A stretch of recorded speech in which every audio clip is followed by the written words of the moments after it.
नमस्कार। आप सभी का आज के सत्संग में स्वागत है।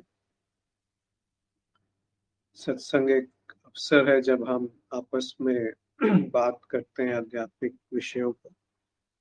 यदि किसी का कोई प्रश्न हो या कोई अपनी बात साझा करना चाहते हैं तो अनम्यूट करके कह सकते हैं या लिख करके भेज सकते हैं। कुछ प्रश्न है, वहीं से शुरुआत करते हैं। एक इंसान का दूसरे इंसान से क्या संबंध है?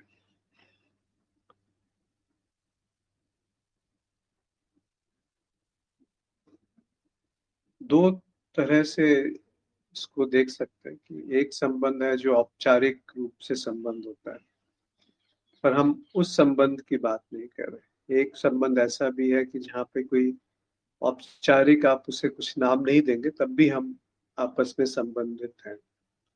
जैसे एक वृक्ष में हजारों पत्ते हो सकते हैं, तो एक पत्ता दूसरे पत्ते से संबंधित है। दिखेंगे अलग अलग लेकिन वो एक दूसरे से संबंधित है। वो वृक्ष की मदद कर रहे हैं और एक ही जगह से उनको पोषण मिल रहा है। इसी तरीके से सब जगह आप पाएंगे कि सब एक दूसरे से संबंधित हैं। हमारे शरीर के अंदर इतने सारे कीटाणु हैं, वो भी आपस में एक दूसरे से संबंधित है। एक पूरी दुनिया वहां पर चल रही है। हर जानवर एक दूसरे से संबंधित है। वैसे ही हवा जो है वो हमसे संबंधित है, इस शरीर से संबंधित है। शरीर जो है मन से संबंधित है।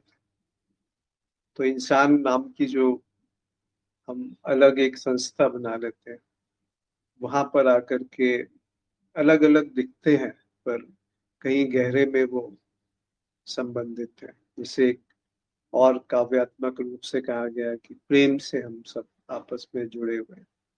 प्रेम वो एक धार है जो हमें जोड़ती है। तो जरूरी नहीं है कि कोई औपचारिक संबंध होना ही चाहिए। ये पूरा सृष्टि जो है वो एक दूसरे से गुत्थी मुत्थी पड़ी हुई है, जुड़ी हुई है। कुछ अलग थलग नहीं है इसमें। केवल सतह पे बाहर से, दूर से देखने से अलग अलग दिखता है। अन्यथा ये पूरा जो इकोसिस्टम जिसे हम कहते हैं, या इकोलॉजिकल बैलेंस जिसे हम कहते हैं, पूरा का पूरा बहुत बारीक तरीके से आपस में जुड़ा हुआ है।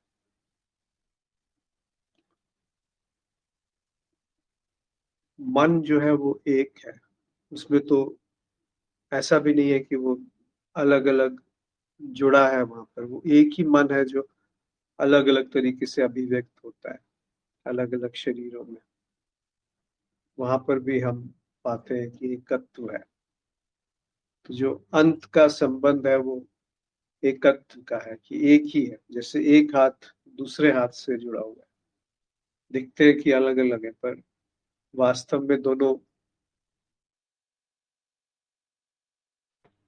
एक दूसरे से संबंधित हैं। एक शरीर एक है, एक दूसरे के पूरक है। ऐसे ही हर इंसान दूसरे इंसान से नैसर्गिक रूप से जुड़ा हुआ है। जिस भी हम संबंध में है, वहीं पर हम ये देख सकते हैं कि इस संबंध में ऐसा संबंध कौन सा है जो बुद्धि के द्वारा निर्मित नहीं है। तो बुद्धि के विकसित होने से पहले, बुद्धि के काम करने से पहले भी एक संबंध है जो ऑर्गेनिक है, जो निसर्ग का है। उस तरीके से इंसान पहले से ही एक दूसरे से जुड़े हुए हैं। एक और प्रश्न है कि ये इंद्रियां सत्य क्यों नहीं दिखाती? क्या ये केवल मान लिया गया है कि वो सत्य नहीं दिखाती हैं, या फिर वो जो भी दिखा रही है वास्तव में वो सत्य नहीं है? इस भ्रम से कैसे निकले?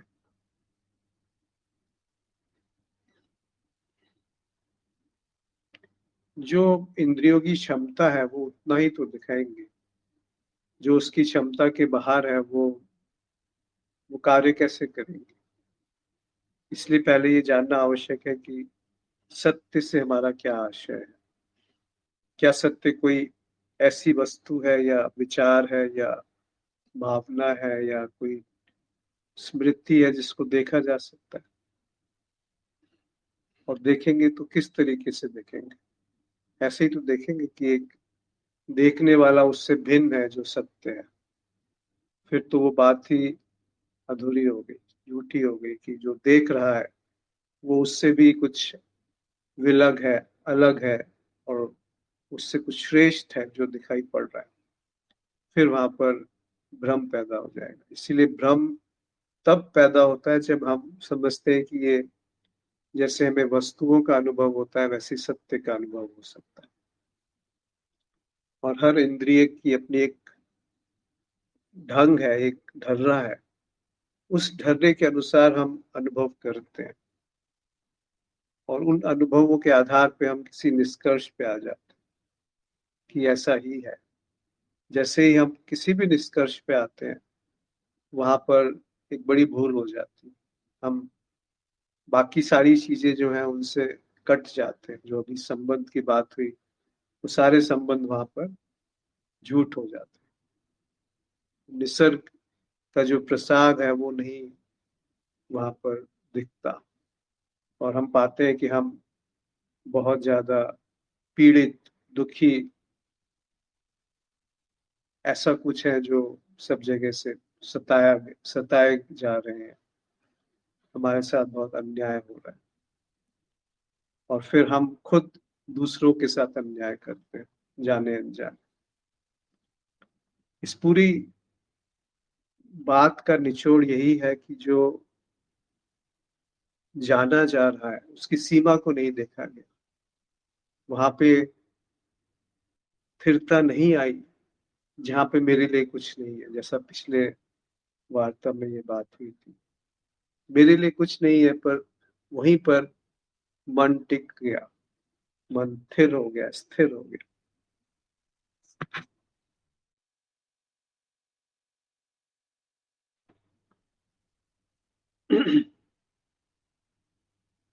तो ये सत्य को, खाली इंद्रिया ही नहीं, सत्य को जानने की क्षमता इंद्रियों में भी नहीं है, बुद्धि में भी नहीं। तब वहां पर जो प्रकट है, जो बुद्धि से परे है, वो सत्य है। क्योंकि बिल्कुल आप समझिए ना इस बात को, कि जो भी आप इंद्रियां जानेंगी वो बहुत छोटी सी बात है, बहुत ही सुई के नोक के बराबर की बात है। पूरी पृथ्वी को अगर आप एक साथ देखते हैं, जैसे हमारे अंदर अगर कई सारे कीटाणु रहते हैं, उनकी अपनी एक दुनिया है, उसमें भी कुछ जीवन है, मृत्यु। जैसे एक पेड़ है, उसकी इतनी सारी पत्तियां हैं, वो पत्तियां प्रकट होती हैं, फिर वो गिर जाती हैं, सहज रूप से गिर जाती हैं। एक समय में पेड़ पे बहुत सारी पत्तियां हैं और नई पत्तियां आती रहती हैं। वैसे ही इंसान अपने आप को अलग थलग समझते हुए पैदा होते रहते हैं और समाप्त हो जाते हैं। तो क्या यही जीवन है? यहाँ पर यदि हम देखें कि वो क्या है जो मेरी बुद्धि के परे है, जो बुद्धि से समझा नहीं जा सकता, जाना नहीं जा सकता, और ऐसा भी नहीं है कि वो बुद्धि से समझा नहीं जा सकता, जाना नहीं जा सकता। वो प्रसाद है जहाँ पर वो दिखता है, सीधे दिखता है, बिना किसी माध्यम के दिखता है। और उस दिखने को आप कल्पना करके शब्दों में, स्मृति में, प्रयास से लाना चाहेंगे तो वहां पर फिर एक चूक हो जाएगी, भूल हो जाएगी। एक और प्रश्न है कि अपने मनोभावों के साथ सच्चा होने में डर लगता है, क्या ये उचित है? मनोभावों के साथ एक होने में डर इसलिए लगता है क्योंकि हम समझते हैं कि मनोभाव और मैं, ये अलग अलग बात है। हम अपने मनोभावों को बदल सकते हैं। कुछ मनोभाव ऐसे हैं जिनको हम एक श्रेणी में रख देते हैं, जो श्रेष्ठ हैं, अच्छे हैं। कुछ मनोभाव को हम देखना नहीं चाहते, उनको दबाना चाहते, तो उनको यथावत सच्चा होकर के देखने का अर्थ है कि जैसे वो है वैसे उनको देखना, ना उनको पकड़ने की कोशिश करना, ना उनको दूर भगाना। ये वाला मनोभाव अच्छा है, ये टिका रहे तो मेरे लिए जीवन बहुत सुधर जाएगा, या ये मनोभाव चला जाए, ये क्यों आ रहा है मेरे मेरे अंदर से, इतने गंदे विचार, इतने बुरे विचार कैसे आते हैं, क्यों आते हैं। तो हम बुरे विचारों की तरफ दृष्टि नहीं डालना चाहते और अच्छे विचारों को पकड़ के रखना चाहते हैं। तो वो डर पैदा करता है कि कहीं वो आ ना जाए। तो ये उचित अनुचित की बात नहीं है, ये बात है कि क्या हम जो जैसा अभी प्रकट है उसमें समर्पित होने के लिए तैयार है, उसमें डूब जाने के लिए तैयार है, उसमें विसर्जित होने के लिए तैयार, उसमें ना हमारी उसको बदलने में रुचि है, ना उसको हमें सुधारने में रुचि है, ना उसमें टिके रहने में रुचि है। तभी तो यथावत अवलोकन हो सकता है कि जो जैसा है वो वैसा दिख पा रहा है, और एक दृष्टि उस तरफ है जो उसको देख रहा है। तो वो जो सीमा है विचार की और देखने वाले की, वो सीमा टूटने लगेगी, गिरने लगेगी।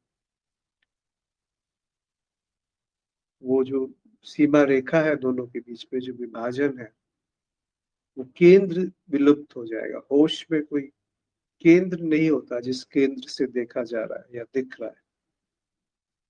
दिखना मात्र है, पर कोई देखने वाला नहीं है, देखने का केंद्र नहीं है वहां।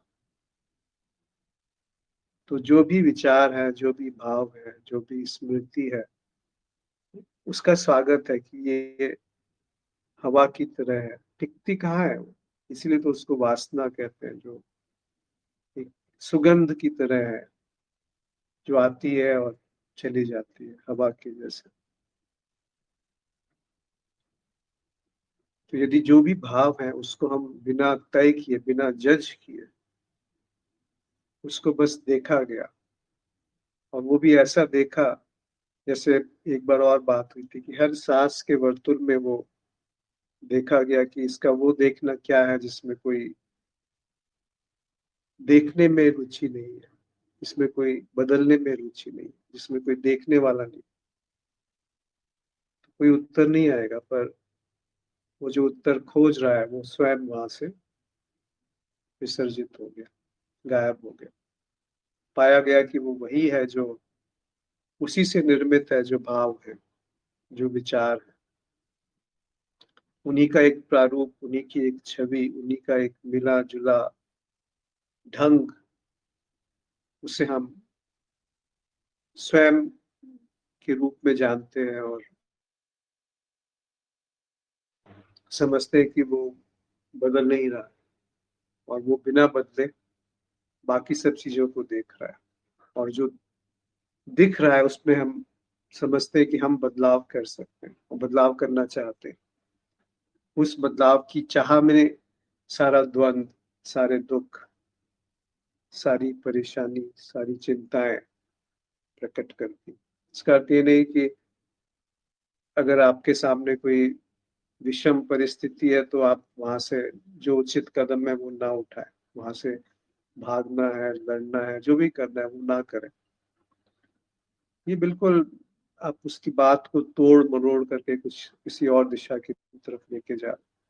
जो घट रहा है वो होश में घटे, जो घट रहा है उसमें बस होश है। फिर वो होश, वो प्रज्ञा अपने आप निर्धारित करती है कि इस समय क्या उचित है। आप पाएंगे कि वहां पे बैर नहीं है, वहां पे कोई द्वेष नहीं है। उसी को प्रेम कहा गया। जो पूछा गया कि वो एक इंसान का दूसरे इंसान से क्या संबंध, वो प्रेम का संबंध, करुणा का संबंध। क्योंकि वो एक ही जड़ है, उसकी आदि एक ही है, अंत भी एक है। तो मध्य में जो विभाजन प्रकट होता है वो भी विभाजन वास्तव में नहीं है, क्योंकि अलग कोई सत्ता नहीं है उसकी जो कहे कि मैं ये शरीर हूँ। कहने की क्षमता प्रकृति से आती है, अस्तित्व से आती है। तो उस प्रकृति, उस जो भी प्रकट है उसको क्या यथावत नहीं देखा जा सकता जैसा वो है? क्या उसी में वैसे स्वीकार, समर्पण नहीं हुआ जा सकता जैसा वो है? फिर भय कैसे हो सकता?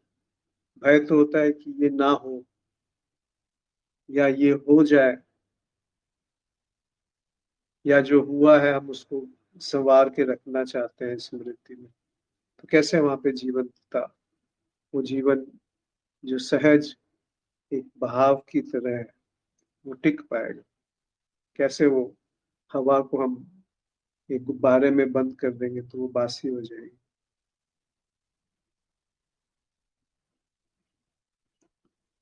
इसी को अगर एक अलग तरीके से देखें तो कबीर साहब ने कहा है कि उनके ये दो दोहे हैं, शायद सबने सुने भी होंगे, पर इन दोनों में बिल्कुल विरोधात्मक बात कही है, अलग अलग बात कही है, विपरीत बात कही है।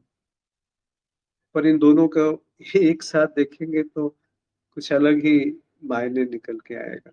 एक में वो कहते हैं कि राम का नाम जो है वो जिह्वा से भी नहीं लूंगा मैं, और दूसरे में कहते हैं कि मैं राम का ऐसा है जैसे एक कुत्ता।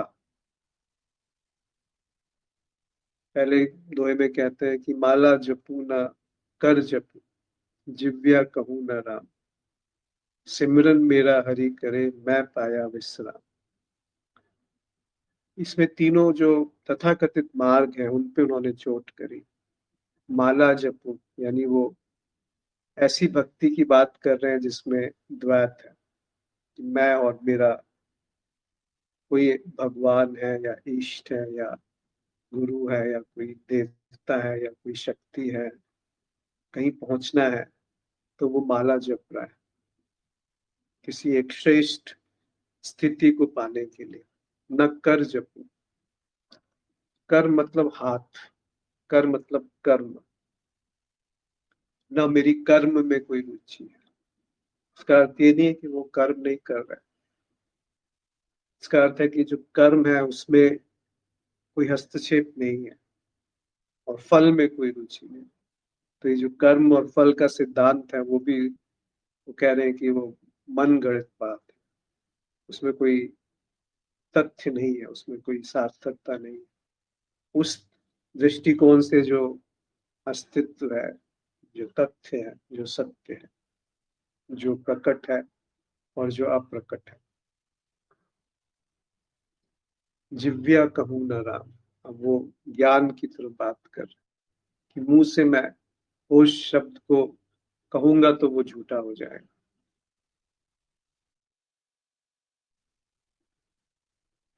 कोई भी हमारी कल्पना साक्षी के बारे में या उस साक्षी भाव के बारे में, चेतना के बारे में, होश के बारे में, कोई भी बात वो मन गढ़ंत है कि ऐसा है जिससे मैं कुछ करके उस उसमें आ सकता हूँ।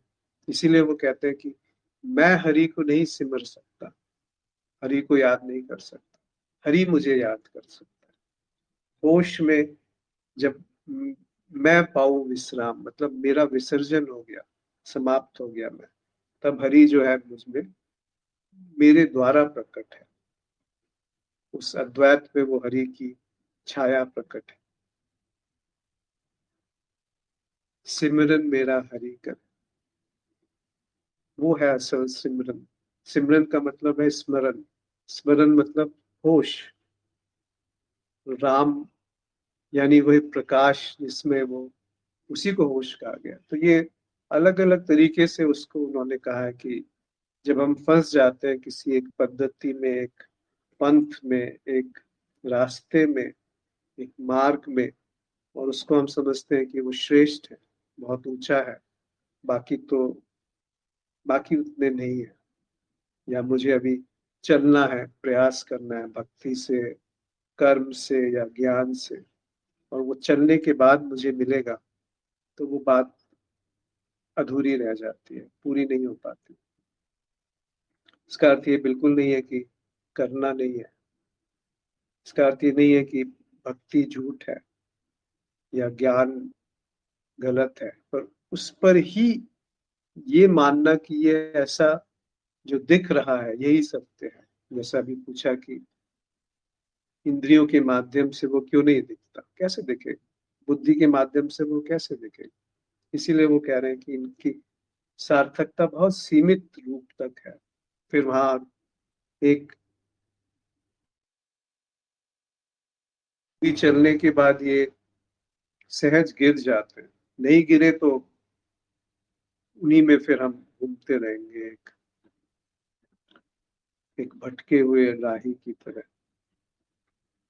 फिर वो हरि जो है हमारा हमारा वरण नहीं करेगा, स्मरण नहीं करेगा।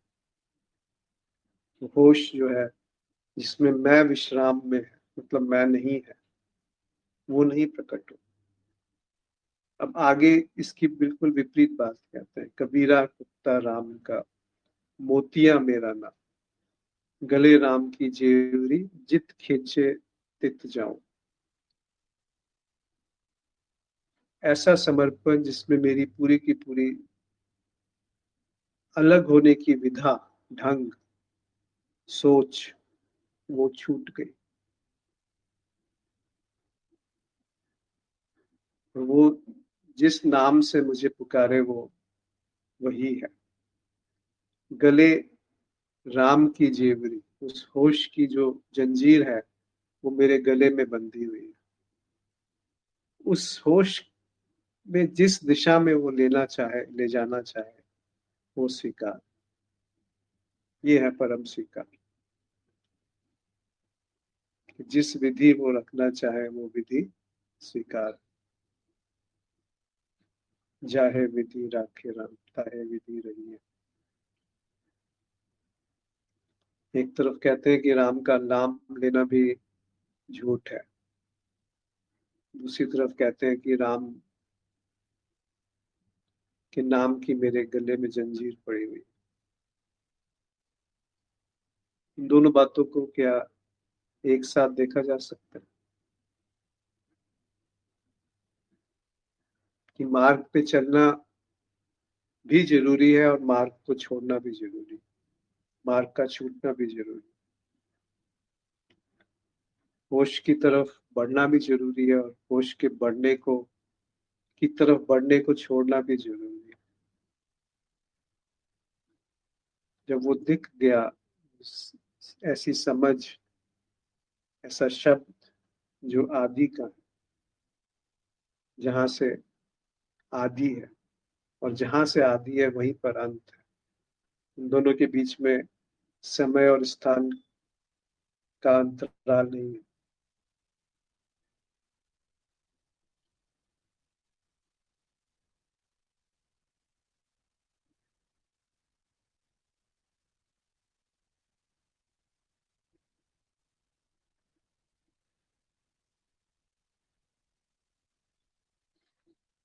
तभी उसका अर्थ है जब वो सिमरे और मैं न रहूं,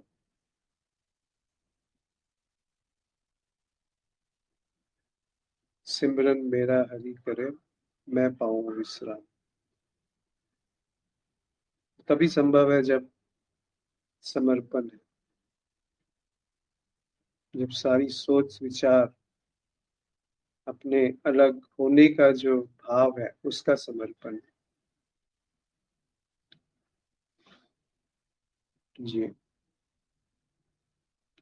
कोई मित्र कुछ पूछना चाहते हैं या ऐसी कोई बात जो स्पष्ट ना हुई हो किसी और संबंध में, तो ये बात रख सकते हैं।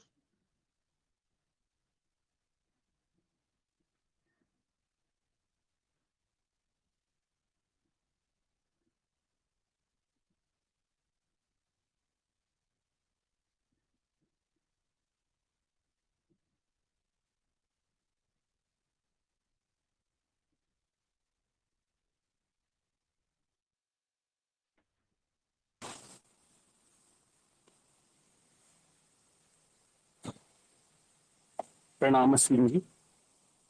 जी नमस्कार।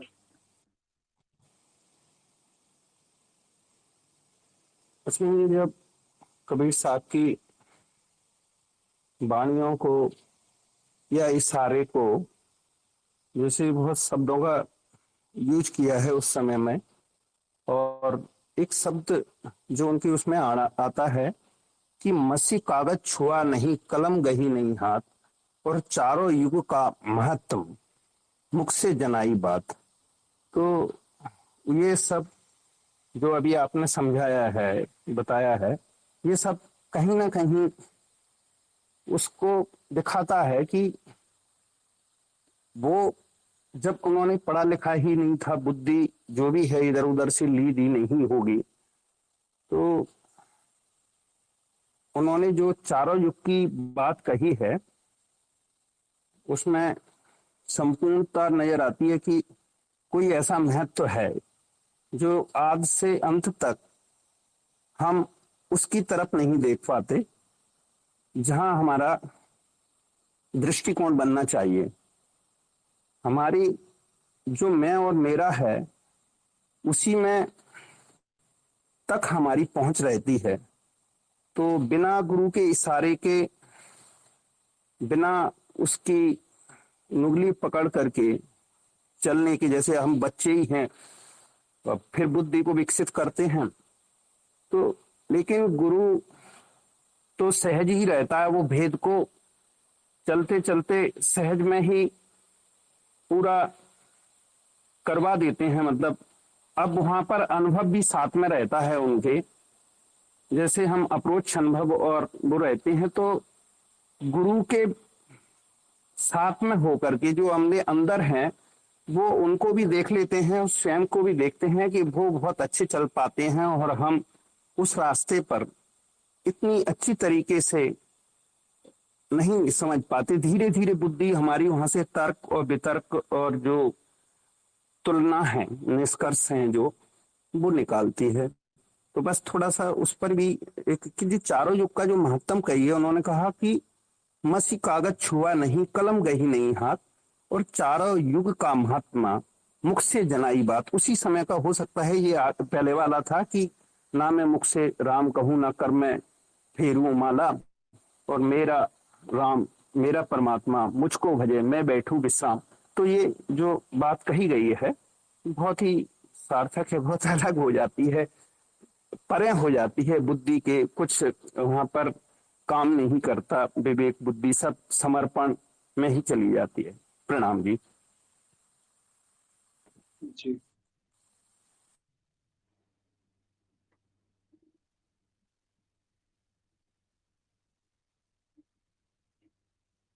उस सहारे को भी उन्होंने कहा ना कि छोड़ दो।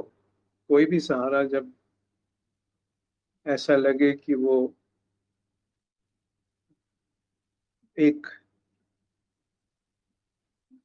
बैसाखी की तरह बन गया, उसको भी छोड़ दो। गुरु जो है वो कोई व्यक्ति नहीं है, कोई व्यक्तित्व नहीं है, कोई इंसान नहीं है। तो उस तरफ भी वो अंतिम दृष्टि, शायद वो कहते हैं जब कि माला जपू न कर जपू, जिव्या कहूँ न राम। तो उस तरफ भी वो इशारा कर रहे हैं कि जिसको तुम चिन्ह मानते हो उसको भी छोड़ दो। तभी वो विश्राम की स्थिति है, ऐसा विश्राम जहां पर मुझे सिमरा जा रहा है, मैं नहीं सिमर रहा, जहां मेरी भूमिका समाप्त हो चुकी है, न शरीर से, न मन से, न बुद्धि से, न भावों से। उस तरफ उनका इशारा। वो बुद्धि से नहीं समझ सकते कि वो बात क्या है जो सिमरन मेरा हरि करे। कैसे मैं जानूंगा कि ये क्या स्थिति है जिसमें मेरा सिमरन हो रहा है।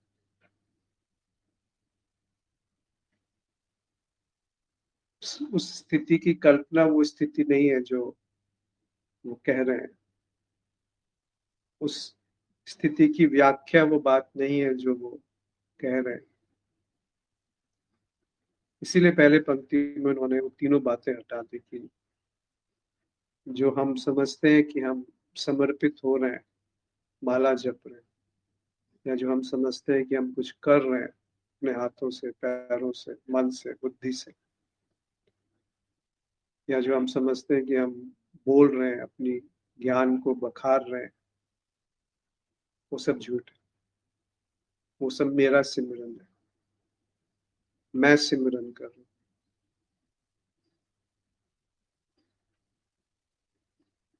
बात कह रहे हैं कि जब मुझे सिमरा जाता है, ऐसी कौन सी स्थिति है जब मुझे सिमरा जाए?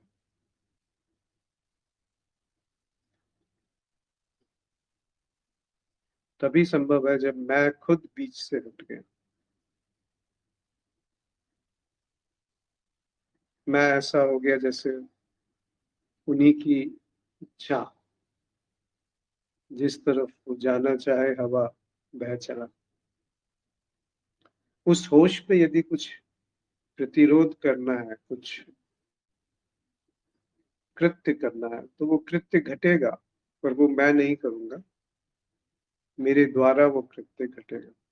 मैं होश में नहीं आ सकता, होश मेरा वरण कर सकता, मैं ध्यान नहीं कर सकता, ध्यान मुझे चुन सकता, मैं ध्यान को नहीं चुन सकता। चुनो, कैसे चुनोगे? क्या विधि है? सारी विधि एक आभासीय ध्यान की तरफ लेके चली जाएगी। जो पहले से ही मिला हुआ है, उसको पाने के लिए हम दौड़ लगा रहे हैं। वो जो घर में ही रखा हुआ है, उसे ढूंढने के लिए हम इधर उधर भाग रहे हैं, भटक रहे हैं। कैसे मिलेगा?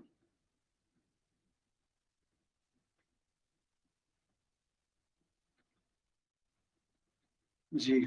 और कोई मित्र कुछ कहना चाहते?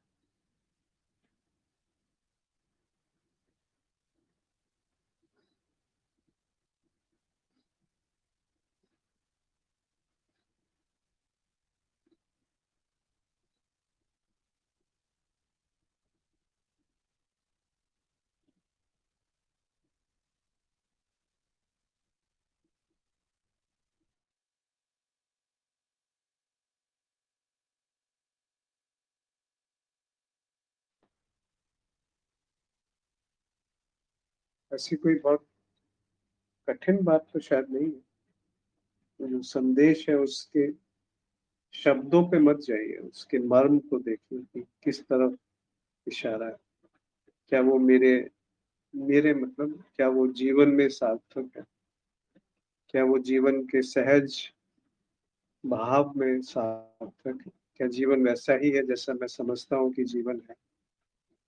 या जीवन की गाथा कुछ और है? वो जो निसर्ग से बना ही हुआ है, जो पहले से जुड़ा ही हुआ है, जिसको जोड़ना नहीं है, जिसको खोजना नहीं है, जिसको पकड़ना नहीं है, जिसको पाना नहीं है और जिसको खोया नहीं जा सकता। जो सत्य है वो कभी उसका अभाव नहीं है, और असत जो है उसकी कभी सत्ता नहीं।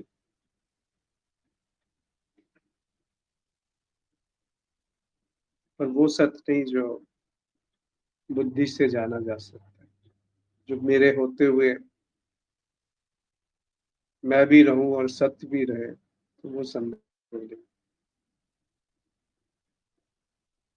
इसीलिए ना वो कहा है कि जब प्रेम है तो मैं नहीं हूं, जब मैं हूं तो प्रेम नहीं है। यदि मैं सिमरन कर रहा हूं तो वो सिमरन नहीं है। जब सिमरन घट रहा है और मैं नहीं हूं, तो सिमरन। सिमरन मेरा हरि करे, मैं पाऊं विश्राम।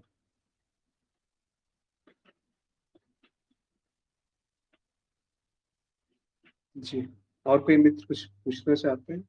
अन्यथा आज यहाँ पे फिर समाप्त करेंगे।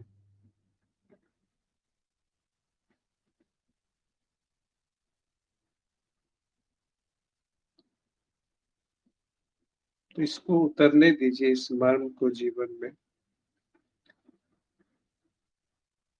न उस पे विश्वास है जो सुना गया, न उस पे विश्वास है जो कहा गया, न उस पे विश्वास है जो जाना गया, फिर भी जो है वो सत्य।